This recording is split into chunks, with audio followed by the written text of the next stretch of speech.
என் அன்பு குழந்தையே, இன்று தனிமையில் கதறி அழுகின்றாய். உன்னுடைய இதயத்தில் எழுந்த இந்த ஒரு உணர்வு, உனக்கான அதிசயத்தை இந்த பாபா கொண்டு வருவதில் மிகுந்த ஆர்வத்தை காட்டுவதற்கு தேவைப்பட்டிருக்கின்றது. உன் கண்ணீரை விலை கொண்டு வாங்கிய அதிசயத்தை நான் உருவாக்கப் போகின்றேன். உனக்கான புது திருப்பத்தை இப்பொழுது கொடுக்கப் போகின்றேன். அதிசயங்களுக்கு எல்லை கிடையாது. பாபாவின் அதிசயங்கள் ஒரு வழியில் மட்டும் வருவது இல்லை. அது அவர் கொடுக்கும் உதவிகள் நேரடி மனிதர்கள் மூலமாக வரலாம். திடீரென ஒரு வாய்ப்பு மூலம், வங்கியில் ஒரு தவறான தவணையை சரியாக்குவது போல, மருத்துவமனையில் வந்த அந்த ஒரு நல்ல செய்தியின் மூலமாக, உன் உள்ளத்தில் எழக்கூடிய அந்த அமைதியின் மூலமாக, இப்படி பல விஷயங்களில் பல அதிசயங்களை உனக்கு நான் கொடுத்து அந்த வலிமையை உனக்குள் கொண்டு வரப்போகின்றேன். முடிவில் நீ மட்டும்தான் கூறுவாய், பாபா நன்றி என்று. தாமதமானது தேவையினுடைய நேரம். பாபா சில நேரம் தாமதிக்கின்றேன் என்றால் அதற்கு காரணம் இருக்கும். துல்லியமாக சற்று நேரம் இப்பொழுது என்று சொல்லி இருக்கின்றேன். உன்னுடைய விருப்பங்கள் நிறைவேறும் நேரம் வந்து விட்டது. பணம் வர வேண்டுமா? அதை இப்பொழுது உனக்காக அதிசயத்தை நிகழ்த்தி கொண்டு வந்து சேர்ப்பேன். திருமணத்தில் நல்ல மாற்றம் ஏற்பட வேண்டுமா? நடந்து முடிந்த திருமணத்தில் பல குழப்பங்கள் நிலவுகின்றதா? புரிந்து கொள்வதில், ஒற்றுமையில் குழப்பங்கள் நிலவுகின்றதா? அத்தனையும் நான் அதிசயங்களாக மாற்றி கொடுப்பேன்.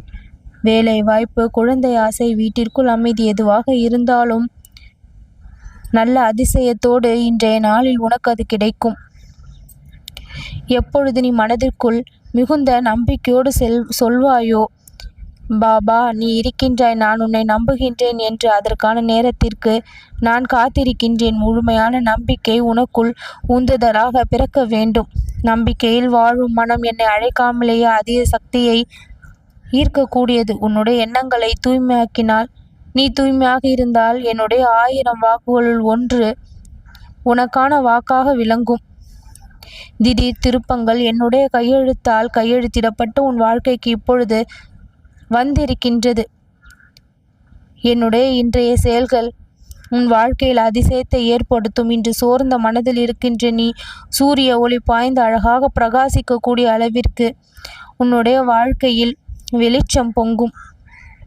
கையில் இல்லாத பணம் உன்னை வந்து சேரும். மறந்த அந்த நபர், அந்த ஒரு வாய்ப்பு மீண்டும் கிடைக்கும். சின்ன சின்ன அறிகுறிகள் மூலமாக நடக்காத இருந்த விஷயங்கள் எல்லாம் நடக்கப் போகின்றது என்ற தெளிவை உனக்கு கொடுக்கும். நாள்தோறும் ஓம் சாய்ராம் என்று 108 முறை சொல். பஜனை செய். நீ செய்யக்கூடிய ஒவ்வொரு வேலைக்கு முன்னாலும் பின்னாலும் என்னை நினை.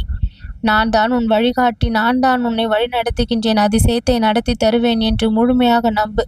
தோல்வி வந்தால் கூட அதற்கு நன்றி கூறு. அதிசயம் அந்த நன்றிக்கு பிறகு வருவது.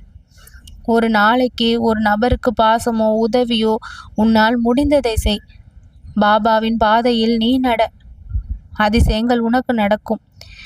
எனக்கு ஏதாவது ஒரு நல்ல செய்தி வரும் போல உணர்கின்றது என்ற மனநிலை உன்னுள் சூழ்ந்து விட்டால், அந்த மனநிலை அந்த சூழ்நிலையை உருவாக்கும் தன்மையை பெறும். அதிசயம் தானாக நடக்கும். நல்லது நடக்கும்.